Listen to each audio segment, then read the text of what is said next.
technology. Welcome everyone to this afternoon's general purposes meeting. We are live streaming, so I welcome members of the public that may be viewing us. We start with item 1, the minutes. To confirm the minutes of the meeting held on the 9th of February on pages 4 to 7 of the agenda pack. If there are any issues on the restricted minutes, we will deal with those when we go below the line. So if there are no questions on the minutes, can I have a show of hands for all in favour? Thank you. Any against? Any abstentions? 1, thank you. Welcome, Taylor, to our team.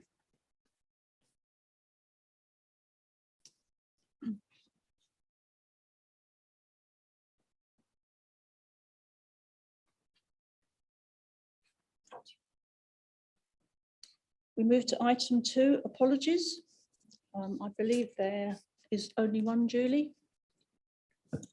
Yes, that's correct, Madam Chairman, and Councillor Taylor is in attendance for Councillor Hambidge as his substitute. Thank you very much. We move to item 3, declaration of interests. So if any members have interest to declare that they have not already done so, please do so, or if they should occur later in the meeting, please indicate. Better safe than sorry. So moving to item 4. There isn't any urgent business as such, but what I am informing people, item 8 has been pulled from this agenda, and I'm swapping the order of items 7 and 9 at the request of the Cabinet member, who will join us as soon as he can. Item 5, non-members wishing to address the meeting. Welcome all. Item 6, member training, which is a standing item, and I understand there is no update because everything's been included in the induction programme going forward. So now we're moving to item 9, the corporate project service, and I will hand over to Councillor Paul Hewitt, please. Thank you, Chair. The report before members this afternoon proposes the establishment of a new function for the Council, obtaining approval for the creation of a central corporate project service. Recently, as a council, we have fundamentally changed in how we deliver services, how we are run, how we operate. Some of those changes have led to quite quick wins, and others have got longer term aspirations moving forward. But all of these changes reflect a shift in mindset from running the council to changing the council. And this mindset needs strong project management discipline, a clear understanding of time, resource, and budget when continuing to deliver services to our residents. WorkSmart was a major element of this change and focus, seeking for us as a council to be fit for future in an organisation where there are lots of moving parts and where everyone is a risk manager and everyone needs to think like a project manager. Since WorkSmart, council members and our teams, our staff and others have got better at thinking projects through, joining the dots, employing project management principles and concepts. In part, this is due to us employing specialist project management experts. Eleanor Fenn, Elm Road, Queen Mother's Garden, Tempe Accommodation Project, all of these projects delivered on time in full are testament to both the demonstration and the application of project management skills and a stronger project management mindset. We have demonstrated proof of concept. The new corporate project service will seek to manage, monitor and report the delivery of a number of projects that are deemed as the most critical to the council, where management capacity is required to ensure those projects are delivered as planned. Project activity is going to be selected from services commissioning this service to undertake the delivery element of a project or of a change activity that is required. By having some of the council's more critical corporate project activities centralised, this allows senior management and cabinet members of the council to have corporate visibility and ensure delivery of activity that ensures in turn the council continues to meet our corporate plan and our ambitious programme of work. So the ambition of this paper and of this initiative is to build on our existing project management skills to move the council to the next stage of our development, looking to the critical projects of the future, such as our ambitious 2035 targets, new housing initiatives, the Serco contract, and so on. But not only will this service undertake some direct project management activity, it will also seek to standardise the approach of project management within this council, using a system that is easily adopted and can easily be applied by everyone across the council. And also the new service will support other teams across the council to develop individual officers' awareness, skills and knowledge of good project management, where project management might not be their first discipline, but nonetheless is required in or as part of the job to deliver outcomes for our residents and our businesses in the change activity that we will be undertaking. As a result, the team can meet the ultimate ambition of WorkSmart, ensuring that everyone has a focus on delivery for our residents. To do this well means we have to do it right. The right funding in place, the right funding structure in place, and the right level of resource. The report outlines all of those elements. And I'm delighted to be joined by Ralph Burton and other colleagues to give you any more information that you might require as part of this new service. Thank you, Chair. Thank you, Councillor Hewitt. Before we go to any questions, do I have a seconder for that proposal? Thank you, Councillor Dyden. I'll now open it to the floor to questions.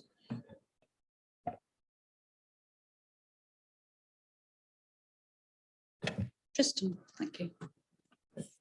Thank you, Madam Chair. Just with regards to the 60% that was funded from self-financing, if you could provide a bit more explanation on that, I'd be grateful. Try and help answer that for you. So we looked quite carefully at how we would bring this service into place and how the financial element of funding that service would work. So we have, as you can see in the report, got 40% core funding already in place for it. The 60% funding for the first 2 years is going to come from reserves.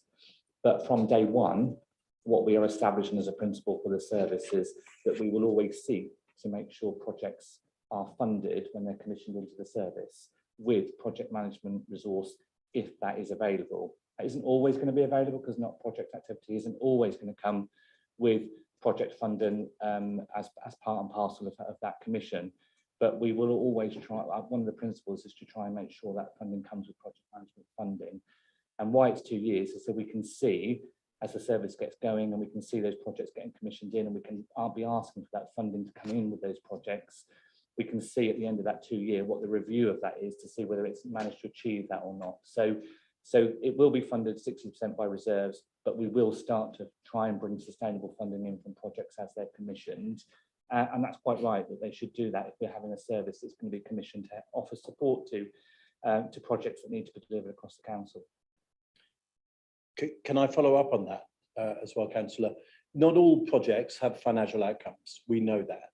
But where there is a financial outcome, I believe that part of project management discipline is a project should be able to wash its face, to be clear that there are benefits, to make sure that those benefits accrue and arise.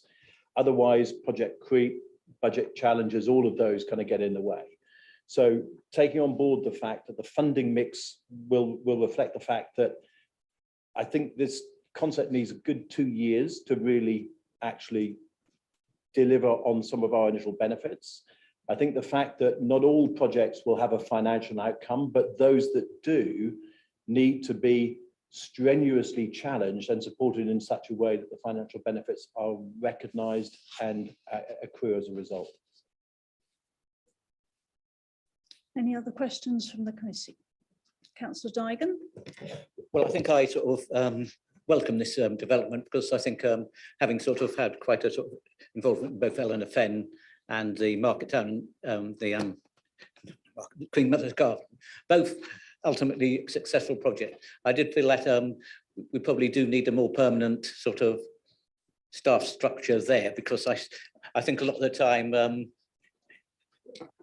the people managing it were to a certain extent learning Breckland on the hoof, and I think more stable and perhaps, you know, a bit more long-term management there would be very, very useful, because it means that they get to know Breckland, they get to know the nuances, they get to dealing with members, which is always a challenging thing, I should imagine, for most officers, because we come in all sorts of guises.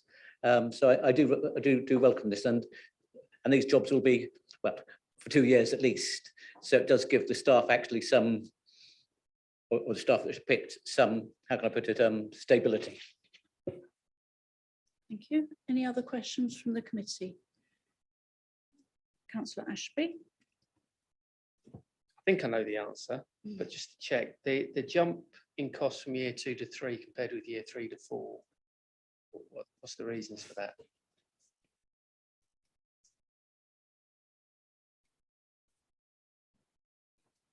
So are you looking at the pro forma B? Yeah, so we've got part year in 23-24 and a part year in 25-26. So the part year in 23-24 and the part year in 25-26 make up a whole year. So the only full financial year is the 24-25, and that's, so there's 2 years spread across 3 financial periods, so to speak. I'll now take questions from the floor. Councillor Bird? Thank you, Chair. Okay, I'm slightly more confused about what's happening. Let's go to page 20 and just have a look at that chart. There are 6 managers in this structure. These are, I suppose the question is going to be, what are they doing? You know, is it not better to build a team specific to a project? Because certainly in the engineering environment that I work in, that is exactly what we do. Now, considering the examples that were given, I would have thought that you would want, in this case, sort of like a qualified quantity surveyor. That would be a very valuable asset to have in here. But there's no mention of anything like that in the report. Similarly, architectural support for those projects which are actually mentioned. Having read through it, I found that it was hugely lacking in material detail. There's an awful lot of words in there, but they don't seem to say much. You've got phrases like on page 16, paragraph 1.3, a finite number of projects. But it doesn't specify what those projects might be. So it comes back to it, what exactly are these 6 people going to be doing? Again, look at the expected benefits, which is on page 18, paragraph 5. It's a sort of nebulous list, again, lots and lots of words, but with very little hard detail. But coming back to these 6, what sort of qualifications are they going to have and what are they going to bring to the team? As a very specific example, will they be able to produce proper Gantt charts? Because I certainly have had experience of people colouring in spreadsheet cells and pretending that's a Gantt chart prior to now. So can you fill in some details on exactly what they're doing?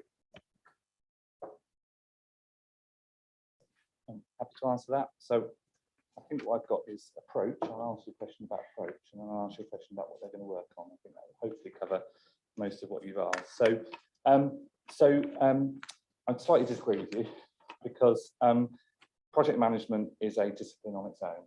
And you may get a quantity surveyor project manager, you may get a building surveyor project manager, but also project management is a discipline in its own right. And you can be a qualified project manager, generic project manager in its own right. What we're looking to establish is a set of generic project managers who can do the vast variety of projects that we've got. And they could be anything from ICT projects, to property projects, to community-based projects. So what we're looking to do is try and span the whole of what the council does in terms of activity and bring forward a team that can add the project management discipline. What they will then do is, for each project, as you would expect them to do, is assemble a team of experts, which you'd expect them to do, which for a property project may be a building surveyor, a quantity surveyor, or a structural engineer, or whatever it may be, to do exactly that. And that's exactly what we did in previous projects like the Elm Road facility in Thetford. We assembled a project team. We actually had an external project manager who could also manage the sort of like the external project team. And it depends on the size and complexity of the project, depending on obviously what resources sort of get pulled in to deliver that project. So I think we looked at different approaches to this. We looked at whether we have project managers in services, whether we have them centralised, and we felt the best way to get the control and the efficiency in terms of the delivery that we want to achieve with the council's ambitious programme of work is to have a set of resources that was focused on making sure that we could start and deliver projects in a sort of a controlled way. So that's the approach we've taken. In terms of what they're going to be working on, well, that's going to vary, you know, at any point in time. What we are expecting them that will happen is that they will pick up on project activity in our Evolve programme. So corporately critical activity to sort of make sure we're efficient. So some of the activities that we'll see in the Evolve programme that they'll pick up on. And it could be on all sorts of activity. It could be on activity to do with alternative energy facilities, perhaps the commercialisation of a service. It could be perhaps looking at some of our leisure provision, which is where we deploy some of our temporary corporate project management service at the minute. So we'll be looking at the priorities across the whole programme of work of the council, and we'll be allocating those resources in a priority way to whatever we believe is the right level of prioritisation to deploy those resources on. That's the proposed structure. Thank you very much. Any other questions from the floor? Councillor Morton. I know they'll be looking after corporate plans, but who will be deciding on the choice of projects and the decision making involved in that? Because it seems there's quite a bit of discretion being given.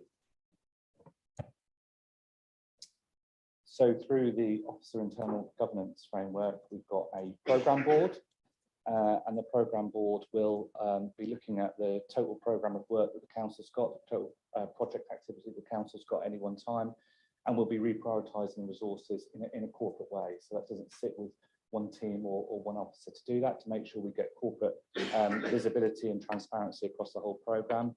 And then what we'll also do is develop out from the service some performance indicators that we can then look to bring forward as part of the performance framework, so that obviously members can then start to see, you know, the impact that the service is making there as well. So that's how we'll monitor performance and prioritise the project activity.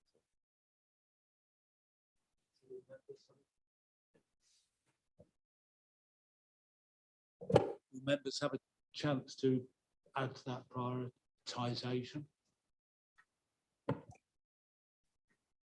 We'd certainly look to try and include members where we can, you know, in that activity. But I think what we'll find is the activity will be coming from services anyway, and different parts of the council anyway, where all that activity, that prioritisation has already been done. So we'd certainly expect, perhaps, for instance, in the growth team and the future Breckland work that we've got to do, you know, there'll be activity coming forward to be commissioned in, and we'd be expecting the service area to be sort of prioritising in their area what activity they want the corporate project service to sort of be deployed on.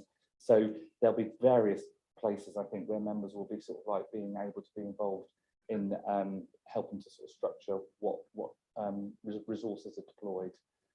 But effectively, it will be, we're trying to get to the most important corporate critical activity. That's not to say that any other activity that services are going to run is not, you know, important. You know, change activity, all change activity is important, which is why part of the service is also the establishment of the service is also to help upskill and bring sort of project management into other offices, sort of job description a little bit more to try and help upskill them as well. So appreciate we can't deliver everything for the council in terms of change activity in one central team. So we'll have the team doing partly directly delivery, but partly doing sort of upskilling the rest of the organisation as well when we implement it. Any other questions from the floor? No. Councillor Hewitt, could you just read your proposal out again for clarity for me, please? Thank you, Chairman. The recommendation is to agree and authorise option 1, approve the establishment of the corporate project service along with the necessary budgets and staffing as required. Also to delegate authority to the Assistant Director to implement as required. Thank you. May I have a show of hands, all in favour? That's unanimous. So nobody against, no abstentions. Thank you. That recommendation has been approved. I'm now going to move back to item 7, and as our cabinet member is probably stuck in the traffic, is still on his way, I'm going to hand over to Sarah. Is that fine? Thank you, Chair. Good afternoon. So the purpose of this report in front of you this afternoon is to gain approval for an externally funded role of Norfolk Housing and Independent Living Manager, and to become part of the housing team staffing establishment working on behalf of the 7 district councils and being line managed by our Breckland housing manager. So just a bit of background and context. Each of the Norfolk district councils have an integrated housing adaptations team. For us here at Breckland, this is made up of Breckland private sector housing officers and Norfolk County Council occupational therapy staff. These teams in the respective districts oversee disabled facilities grants work. So the integrated team approach was set up around 10 years ago with the aim of improving the processes and experiences for customers. The districts as well as the county are keen to learn from the experiences of the past 10 years and to make further improvements. There was a previous county-wide post which was responsible for the running of the teams. This post holder retired last year, and hence why we find ourselves in this position. The Norfolk Strategic Housing and Independent Living Group, which is made up of the relevant service managers from the districts as well as from the county, have reviewed the needs of the integrated housing adaptations teams at the districts. And based on the increasing pressures that are seen in this service and the need to oversee partnership working and to drive forward improvements, they have agreed to appoint a programme manager. This post will be key in gaining an understanding of the demands on each district and the demographics, and in order to develop future possibilities. The role will be funded by all 7 districts. It's at no additional financial cost to the council and does not reduce the amount of disabled facility grant funding. The funding covers salary and on costs and includes an amount to cover the management costs, as the post will be managed by our Breckland housing manager. So just to be clear, we're looking this afternoon for approval for this post to be situated at Breckland Council in our housing team, to be managed by our housing manager, and for the post to become part of our staffing establishment. Thank you, Chair. Thank you. So before we go to questions, I'll just repeat the recommendation and then I will ask for a seconder. That the post sits in the housing team and becomes part of the staff establishment. Have a seconder for that proposal, please. Thank you. I'll go to the committee for questions. Councillor Digan. Just the sort of staffing and on costs and potential redundancy, I think, is mentioned in this. I presume we pay. I presume what it's saying is that there's a sort of we get slightly more than the costs just in case there is redundancy. Am I right in that? It says the buffer needed to cover associated costs. Sorry.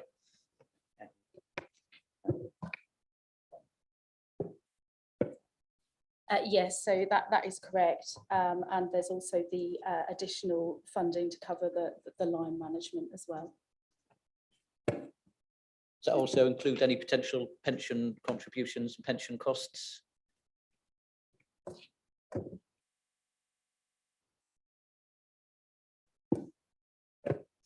Don't necessarily have that information with me, I'm afraid. I can provide that latterly.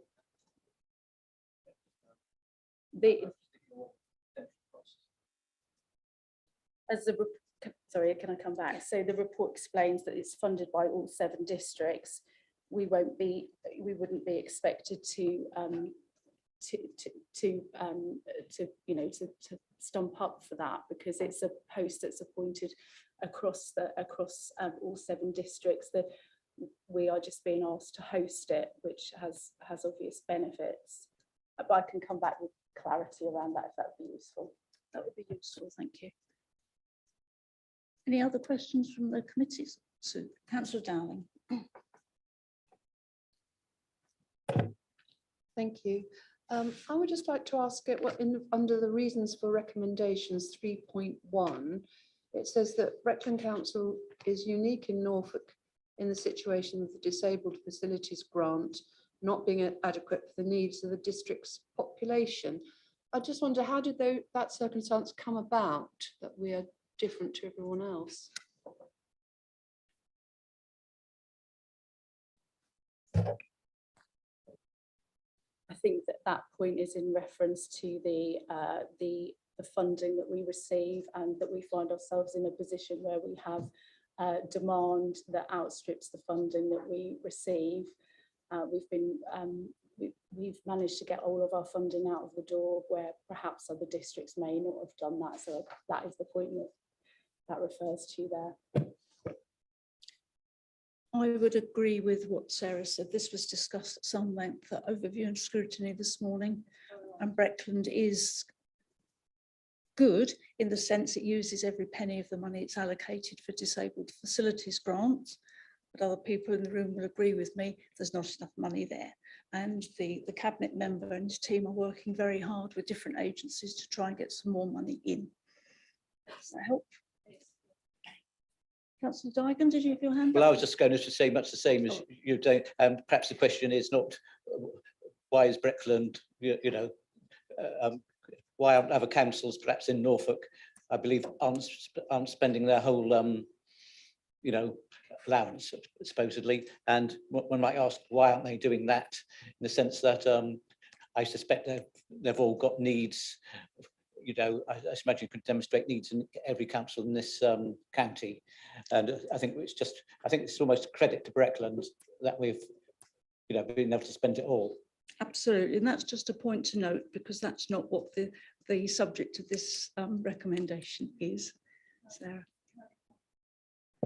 I think what this post will do, though, it will help the other districts as well, enable them to get their money out as quickly as possible to where it's most needed.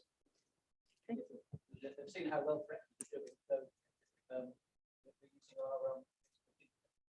Absolutely. Questions from the floor? Councillor Burt. Thank you, Chair. Yes, I was at overview and scrutiny. We are in a desperate situation. We could easily do with millions more. So let's hope that we can come up with that.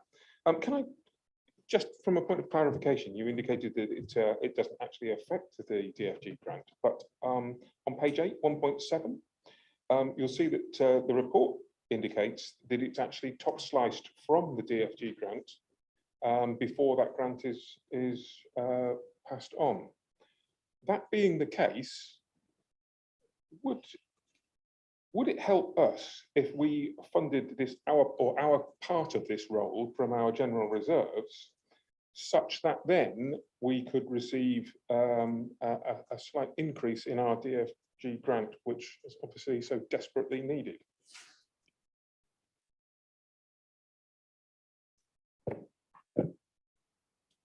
That is a possibility, but that decision wouldn't necessarily rest with me, I would suggest.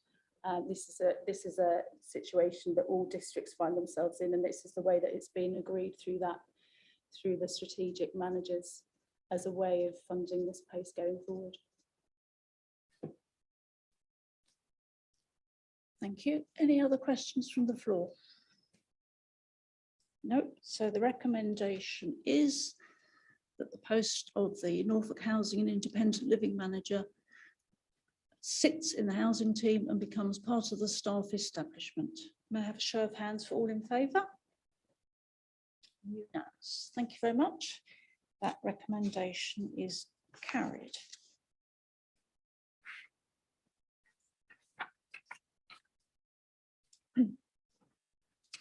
So before I go to item 11, just to note on item 10 that the next meeting will be held on Thursday, the 15th of June at 10 o'clock in the Anglia Room with whoever is on that committee at that time. Before you go to item 11, could I ask a question referring to it? Well, specifically onto what follows, which is item 12. There is nothing uniquely identifiable on pages 22, 23, 24. So why is this restricted? There are no names and the document only discusses the merits of creating the post. And it's very, very similar to what we've already seen on agenda 7 and 8. So how does part 1 of Schedule 12A of the Local Government Act apply?